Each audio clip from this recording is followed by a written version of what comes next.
Hello friend, welcome back to the channel. Warm welcome to you. ये engine drawing की video है। इसमें मैं 20 क्वेश्चंस आपको कराने वाला हूँ जो निमी ने जारी किए हैं। इसी पीडीएफ में से, इसी वीडियो से क्वेश्चंस पूछे जा रहे हैं और आगे भी पूछे जाएंगे। तो आपको इस वीडियो को लास्ट तक देखना है। इस वीडियो की पीडीएफ कैसे मिलेगी मैं वीडियो के लास्ट में बताऊंगा। और मोस्ट इंपॉर्टेंट क्वेश्चंस हैं फ्रेंड, आपको इस वीडियो को बार बार रिवीजन करके देखना है। तो चलिए स्टार्ट करते हैं। फर्स्ट क्वेश्चन की बात करते हैं। फर्स्ट क्वेश्चन में क्या पूछा गया है?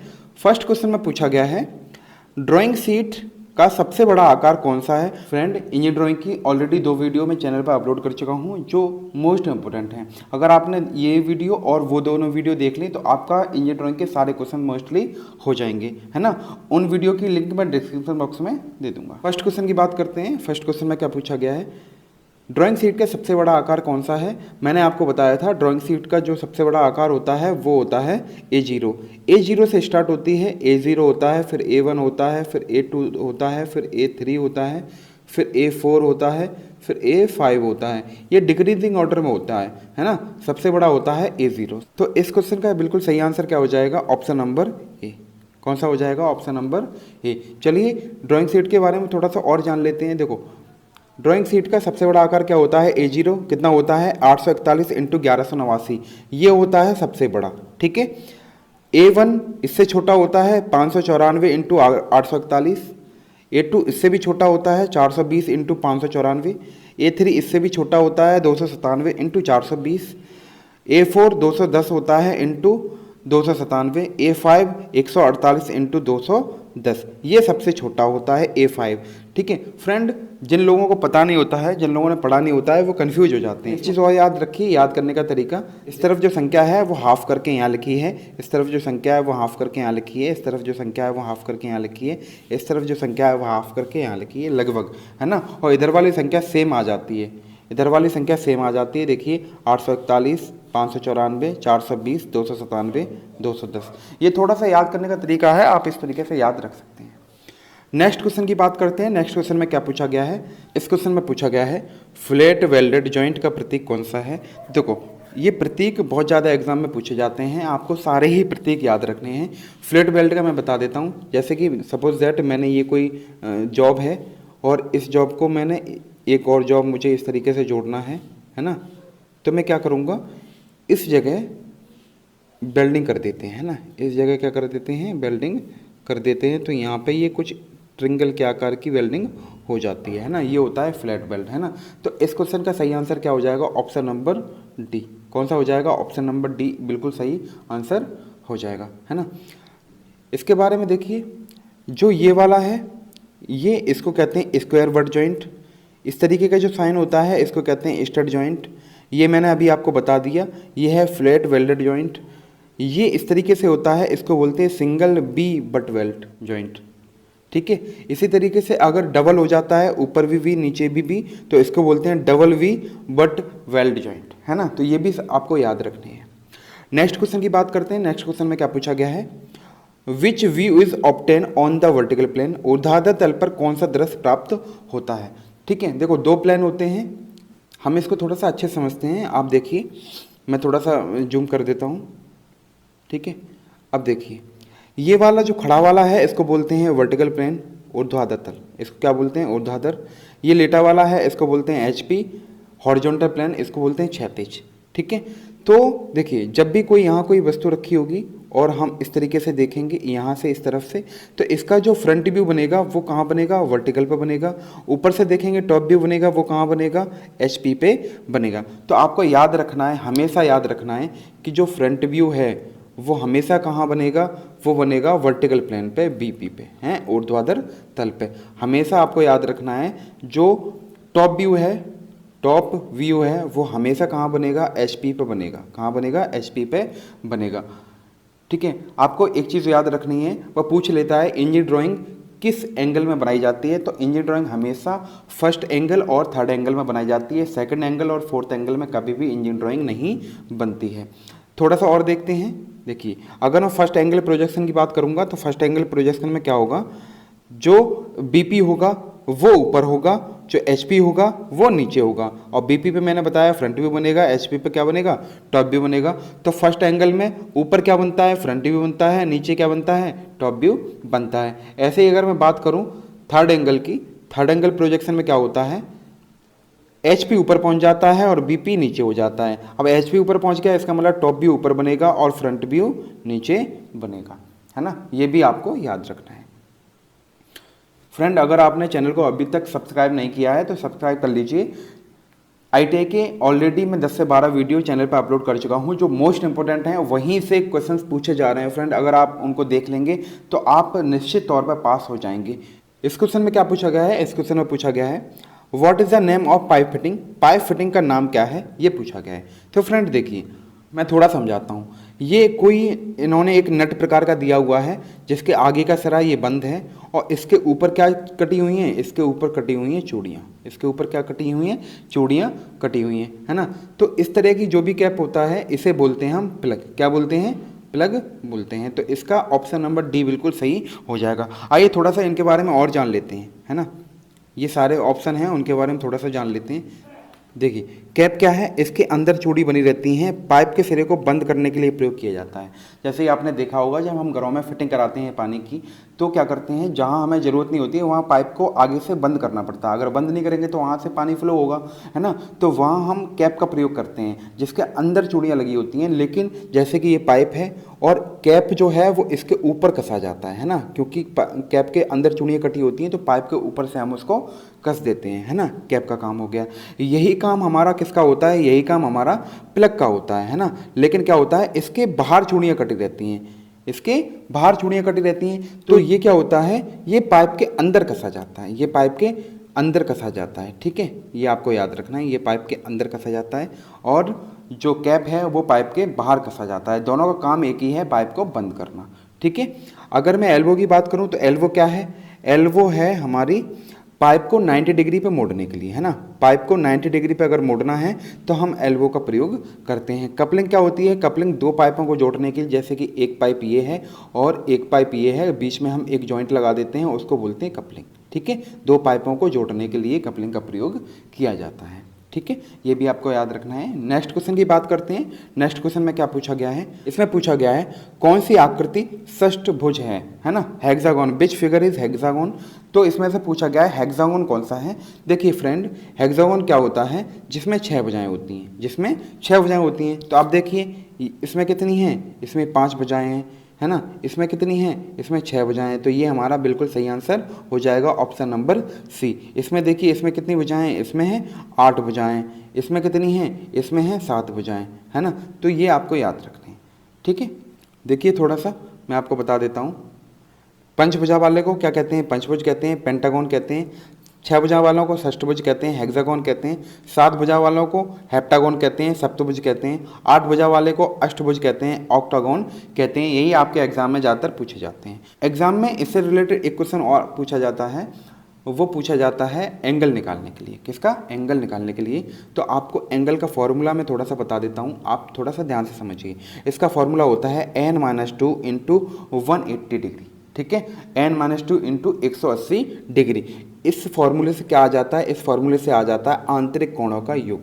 कोई भी हमने आकृति बनाई है, जैसे पंचभुज बनाया है, षष्ठभुज बनाया है, सप्तभुज बनाया है, तो सभी कोणों का सभी आंतरिक कोणों का योग निकल के आ जाता है इस फॉर्मूले से, है ना। जैसे कि मैंने देखिए यहाँ n बराबर क्या होता है, n बराबर होता है भुजाओं की संख्या, है ना। n बराबर क्या होता है, भुजाओं की संख्या। तो आपको याद रखना है। जैसे कि मैंने यहाँ पे क्या लिया, मैंने यहाँ पे लिया पंचभुज, है ना। तो n बराबर 5 हो जाएगा, पंचभुज 5 भुजाएं होती हैं। तो n-2 मतलब 5-2 इंटू 180 डिग्री। तो 5-2 माइनस करेंगे 3 बचेगा, 3 इंटू 180 डिग्री, तो ये हो जाएगा 540 डिग्री। तो पंचभुज के सभी आंतरिक कोणों का योग अगर से पूछ लिया जाए तो क्या हो जाएगा, 540 डिग्री हो जाएगा। वो कभी कभी सभी आंतरिक कोणों का योग पूछ लेता है, कभी कभी सिंगल आंतरिक कोण का पूछ लेता है कि आंतरिक कोण क्या होगा।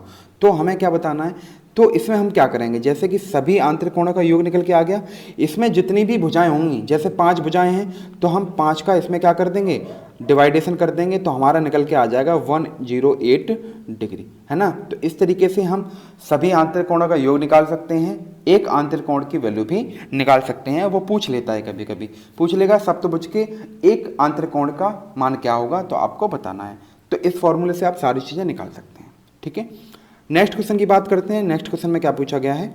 नेक्स्ट क्वेश्चन में पूछा गया है रोलर ब्रश कौन सा है। देखो, रोलर ब्रश क्या होता है? जो पेंटिंग में काम आता है और जिससे पेंटर पेंट करते हैं। तो आपको यहाँ से दिख रहा होगा, देखो ये क्या है? ये हमारा एक ब्रश है और ये क्या है? ये पेंटिंग ब्रश है, जिसको कलम ब्रश बोलते हैं, पतला सा होता है, लिखने के काम में आता है ना। तो रोलर ब्रश कौन सा है? रोलर ब्रश है ऑप्शन नंबर बी, है ना। तो ये बिल्कुल सही आंसर हो जाएगा। ये देखो रोलर लगा, इसमें ये आगे रोलर लगा है, ये हैंडल होता है, पकड़ के हम ऊपर नीचे करते हैं और पेंटिंग हो जाती है। ठीक है, ये ऑप्शन नंबर डी में क्या है? ये है स्क्राइबर, ये है स्क्राइबर। स्क्राइबर का काम क्या होता है? हमारी मार्किंग को परमानेंट करना, है ना। मार्किंग को परमानेंट करना या लोहे की सीट पे, माइल्ड स्टील की सीट पे मार्क करना, ये सारे काम होते हैं स्क्राइबर के। ठीक है, नेक्स्ट क्वेश्चन की बात करते हैं। नेक्स्ट क्वेश्चन में क्या पूछा गया है? नेक्स्ट क्वेश्चन में पूछा गया है आइडेंटिफाई द टूल, उपकरण की पहचान कीजिए। देखिए फ्रेंड, आपको दिख रहा होगा ये कुछ खुरचने टाइप की चीज़ें हैं, जैसे कि गांव में खुरपी वगैरह यूज़ की जाती है, उसी टाइप की, है ना। तो इसको बोलते हैं स्क्रैपर। क्या बोलते हैं? स्क्रैपर। इस क्वेश्चन का सही आंसर क्या हो जाएगा? ऑप्शन नंबर ए, बिल्कुल सही हो जाएगा। रोलर ब्रश मैंने अभी आपको बताया था, ऊपर मैंने दिखाया था, पेंटिंग करने के काम में आता है। स्प्रे गन से भी पेंट होता है ना, जिसमें पेंट मशीन के द्वारा होता है, ये आपको याद रखना है। नेक्स्ट क्वेश्चन में क्या पूछा गया है? एल्वो कौन सी है? एल्वो मैंने अभी थोड़ी देर पहले आपको बताया था कि एल्वो क्या करती है? पाइप को 90 डिग्री पे मोड़ देती है ना।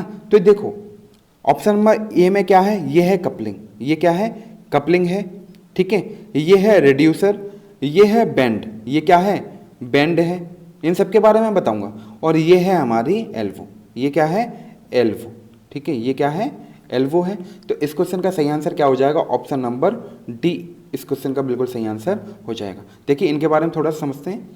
कपलिंग क्या करती है? मैंने अभी आपको बताया था, दो पाइपों को जोड़ने का काम करती है।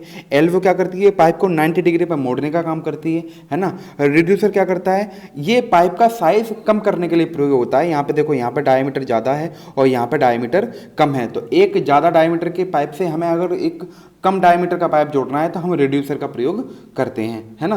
बेंड क्या होता है? बेंड क्या करता है? बेंड भी पाइप को 90 डिग्री पर मोड़ने का काम करता है, लेकिन जो इसकी रेडियस होती है ना, ये वाली आर, है ना, ये ज़्यादा होती है। एल्वो में ये बहुत कम होती है ना। तो एल्वो में और बेंड में यही डिफरेंस है। एल्वो और बेंड दोनों ही पाइप को 90 डिग्री पर मोड़ते हैं, लेकिन एल्वो की जो रेडियस है वो बहुत कम होती है और बेंड की रेडियस क्या होती है? बहुत ज़्यादा होती है। नेक्स्ट क्वेश्चन की बात करते हैं। नेक्स्ट क्वेश्चन में क्या पूछा गया है? इस क्वेश्चन में पूछा गया है प्रतीक का नाम बताइए। प्रतीक का नाम क्या है? ठीक है, तो देखो ये जो सर्किट दिया हुआ है, इस सर्किट को कहते हैं हम, देखो आप ध्यान से समझ लो, एरो इस तरफ लगा है, तो इस सर्किट को कहते हैं हम UGT। तो इस क्वेश्चन का सही आंसर क्या हो जाएगा? ऑप्शन नंबर सी, है ना। इसके बारे में थोड़ा सा और समझते हैं। SCR सर्किट वो पूछ लेता है, SCR सर्किट क्या होता है? तो एक सर्किल होगा, इसमें इस तरीके से ट्रांजिस्टर लगा होगा और यहाँ पे A पॉइंट, यहाँ पे K पॉइंट और यहाँ पे एक तिरछा पॉइंट बना होगा जिसको बोलेंगे G पॉइंट। ये SCR का हो गया। डाइक का पूछ ले क्या होता है? डाइक में 2 पॉइंट होते हैं इस तरीके से। और अगर वो ट्राइक का पूछ ले, ट्राइक का क्या होता है? तो ये भी आपको याद रखना है, इसमें 3 पॉइंट होते हैं। ये MT1 हो गया, MT2 हो गया और यहाँ से ये G हो गया, है ना। तो ये आपको याद रखने हैं, ये पूछ लेता है SCR का, डाइक का और ट्राइक का, ये भी आपको याद रखने हैं। नेक्स्ट क्वेश्चन की बात करते हैं। नेक्स्ट क्वेश्चन में क्या पूछा गया है?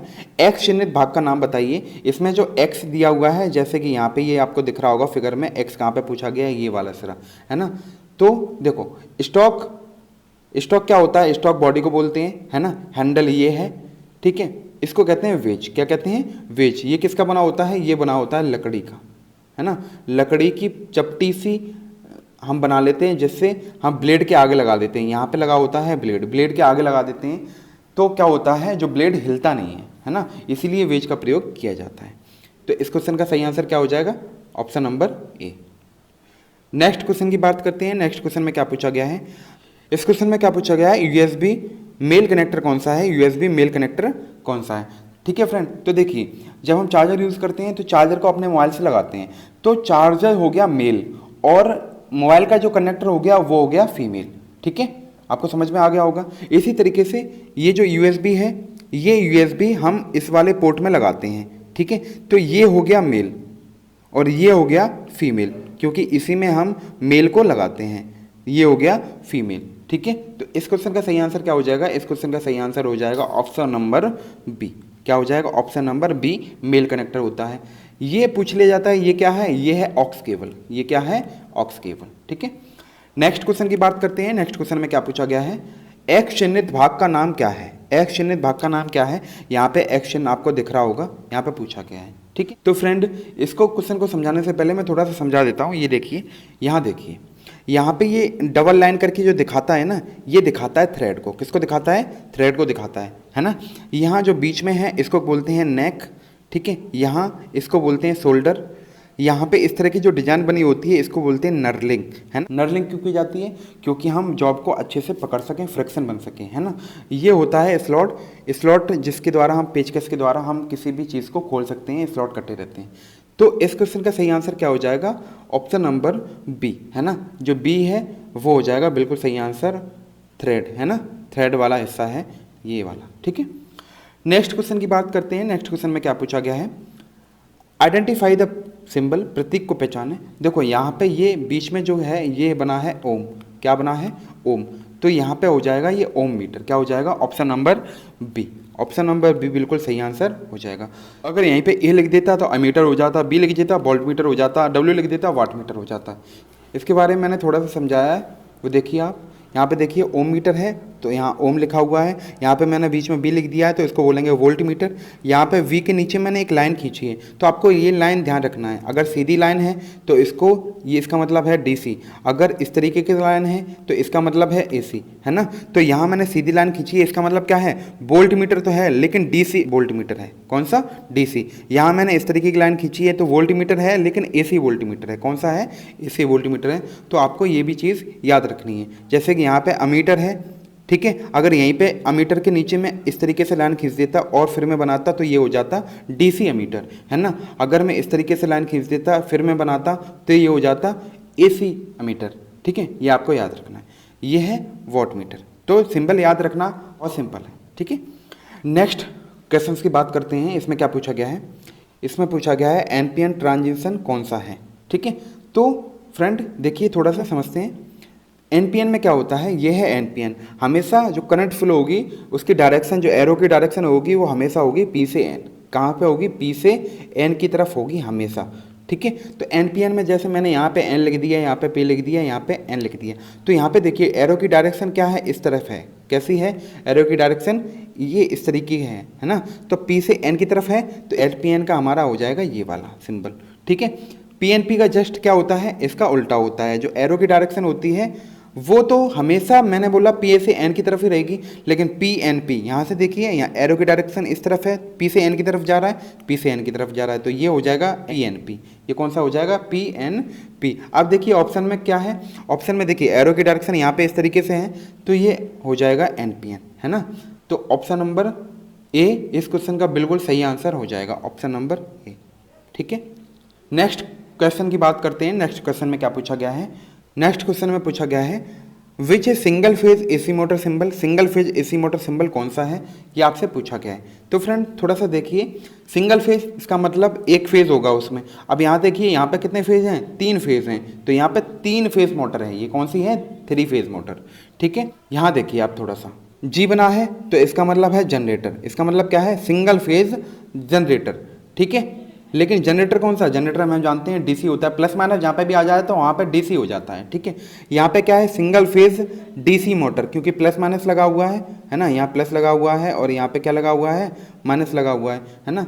तो यहाँ पे देखिए, यहाँ पे क्या है? सिंगल फेज एसी मोटर, क्योंकि यहाँ पे इस तरीके से बना दिया है इन्होंने एम के नीचे, है ना। और मैंने बताया था ये वाला चिन्ह यहाँ पे भी आ जाएगा। ये किसका होता है?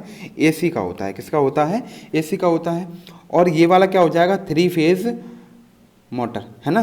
तो इस क्वेश्चन का सही आंसर क्या हो जाएगा? इसमें क्या पूछा गया था? इसमें पूछा गया था सिंगल फेज एसी मोटर कौन सी है। तो इस क्वेश्चन का सही आंसर हो जाएगा single phase AC motor, option number C, है ना। ऑप्शन नंबर सी बिल्कुल सही आंसर हो जाएगा। नेक्स्ट क्वेश्चन की बात करते हैं। नेक्स्ट क्वेश्चन में क्या पूछा गया है? इसमें पूछा गया है सॉकेट स्पैनर प्रकार की पहचान करो। ये सॉकेट स्पैनर हमारा दिया हुआ है। देखिए ये जो सॉकेट स्पिनर दिया हुआ है इसकी डेप्थ बहुत ज़्यादा है ना, डीप में है, गहराई में है ये, है ना। इससे हम ऊंचाई वाले बोल्ट भी खोल सकते हैं। इसके आपने कभी भी काउंटिंग करना आपके घर पे होगा तो इसमें जो स्लॉट कटे होते हैं वो कितने होते हैं, 12, कितने होते हैं, 12 होते हैं, है ना। तो यहाँ पे 12 के दो ऑप्शन हैं, एक तो ये है 12 पॉइंट डीप और 12 पॉइंट स्टैंडर्ड। अगर इसकी गहराई कम होती, ये इतना गहरा होता तो इसको बोलते हैं 12 पॉइंट स्टैंडर्ड। अगर ये डीप में है तो इसको बोलेंगे 12 पॉइंट डीप। तो इस क्वेश्चन का सही आंसर क्या हो जाएगा, ऑप्शन नंबर ए बिल्कुल सही आंसर हो जाएगा। ठीक है, नेक्स्ट क्वेश्चन की बात करते हैं। नेक्स्ट क्वेश्चन में क्या पूछा गया है, identify the type of cost line, तट रेखा के प्रकार को पहचाने। इस क्वेश्चन में समझने वाली कोई चीज़ नहीं है, आपको थोड़ा सा रटना है बस। इस क्वेश्चन का सही आंसर हो जाएगा स्लिप कॉस्ट। कौन सा हो जाएगा, स्लिप कॉस्ट। अगर इस तरीके कोई सिंबल आता है तो इसका आंसर होगा स्लिप कॉस्ट, ये आपको थोड़ा सा देख लेना है। नेक्स्ट क्वेश्चन की बात करते हैं। नेक्स्ट क्वेश्चन में क्या पूछा गया है, इस क्वेश्चन में क्या पूछा गया है, परिवर्ती प्रतिरोधक का प्रतीक चिन्ह कौन सा है। देखो रजिस्टर पूछा गया है, वेरिएबल रजिस्टर। तो रजिस्टर का चिन्ह क्या होता है, इस तरीके से अगर मैं बना दूं तो ये हो जाएगा रजिस्टर। ठीक है, ये है फिक्स्ड रजिस्टर। अगर हम फिक्स्ड रजिस्टर में इस तरीके का एरो बना देंगे तो ये हो जाएगा वेरिएबल। वेरिएबल का मतलब होता है कि परिवर्तन किया जा सकता है। ठीक है, तो इसमें क्या पूछा गया है, वेरिएबल रजिस्टर। तो इसका आंसर हो जाएगा ऑप्शन नंबर बी। कौन सा हो जाएगा, ऑप्शन नंबर बी बिल्कुल सही आंसर हो जाएगा। इसके बारे में थोड़ा समझते हैं। देखिए मैंने अभी आपको बताया कि वेरिएबल का मतलब क्या है, जिसमें परिवर्तन किया जा सकता है। फिक्स्ड होगा उसमें परिवर्तन नहीं किया जा सकता है। ठीक है, तो ये होता है फिक्स्ड रजिस्टर, ये होता है वेरिएबल रजिस्टर। एरो का चिन्ह बना दिया। ये जो चिन्ह होता है ये होता है कैपेसिटर का, ये वाला होता है, ये होता है कैपेसिटर का। और इसी में अगर मैं इस तरीके से एरो बना दूंगा तो ये हो जाएगा वेरिएबल कैपेसिटर। ठीक है, ये भी आपको याद रखना है। नेक्स्ट क्वेश्चन की बात करते हैं। नेक्स्ट क्वेश्चन में क्या पूछा गया है, नेक्स्ट क्वेश्चन में पूछा गया है स्नैप हेडेड रिवेट का प्रतीकात्मक प्रतिनिधित्व कौन सा है ना। सिंबल पूछा गया है स्नैप हेड रिवेट का। किसका पूछा गया है, स्नैप हेड रिवेट का। तो आपको याद रखना है स्नैप हेड रिवेट का जो सिंबल होता है वो होता है इस तरीके का, ऑप्शन नंबर ए बिल्कुल सही आंसर हो जाएगा, ऑप्शन नंबर ए। थोड़ा सा इनके बारे में भी जानते हैं। स्नैप हेड रिवेट का क्या हो जाएगा, इस तरीके से हो जाएगा। ये सिंबल होता है सॉप स्नैप रिवेट का। ठीक है, और ये आपको देखिए, ये थोड़ा सा मैं जूम कर देता हूँ। इसमें क्या है, बाहर वाला सर्कल पूरा नहीं है, अंदर वाला सर्कल पूरा दिखाया गया है। तो ये दर्शाता है इंटरनल चूड़ी को, है ना, क्योंकि इसमें अंदर वाला सर्कल पूरा दिखाया गया है, आंतरिक चूड़ी। अगर बाहर वाला सर्कल जैसे कि इसमें दिखाया है, बाहर वाला सर्कल पूरा दिखाया गया है तो ये हो जाएगा एक्सटर्नल थ्रेड बाह्य चूड़ी, है ना। तो ये भी आपको याद रखना है, अंदर वाला सर्कल पूरा इंटरनल चूड़ी और बाहर वाला सर्कल पूरा बाह्य चूड़ी, है ना। नेक्स्ट क्वेश्चन की बात करते हैं। नेक्स्ट क्वेश्चन में क्या पूछा गया है, नेक्स्ट क्वेश्चन में पूछा गया है दिए गए ग्रेड ए के फास्टनर के लिए सामग्री क्या है। यह पूछा गया है फास्टनर। ठीक है, अब देखिए ये बना होता है हमारा कार्बन स्टील का। किसका बना होता है, कार्बन स्टील का बना होता है। तो इस क्वेश्चन का सही आंसर क्या हो जाएगा, ऑप्शन नंबर ए बिल्कुल सही आंसर हो जाएगा। ठीक है, इसके बारे में थोड़ा समझते हैं। जिसमें इस तरीके का चिन्ह होता है, इस तरीके का, यहाँ पे देखिए आप इस तरीके का चिन्ह बना हुआ है। ठीक है, ये होता है, इसका मतलब होता है ये कार्बन स्टील का है। अगर इसकी जगह 2 लिख के आ जाए कहीं तो इसका मतलब है ये मीडियम कार्बन स्टील का है। अगर इसकी जगह 2H लिख के आ जाए, 4 लिख के आ जाए, 7 लिख के आ जाए, 7M लिख के आ जाए तो इसका मतलब है ये medium carbon steel quenched and tempered का है। मतलब कि हम गर्म करके ठंडा कर देते हैं ना, हार्ड हो जाती है, तो उस चीज़ का बना हुआ है। तो आपको इस तरीके से न्यूमेरिकल वैल्यू लिख के आ सकती है, तो आपको याद रखना है। फ्रेंड ये वीडियो आपको कैसी लगी कमेंट करके आपको जरूर बताना है, और इस क्वेश्चन के बारे में जो भी आपका डाउट रह गया हो तो वो भी आप कमेंट करके पूछ लीजिए।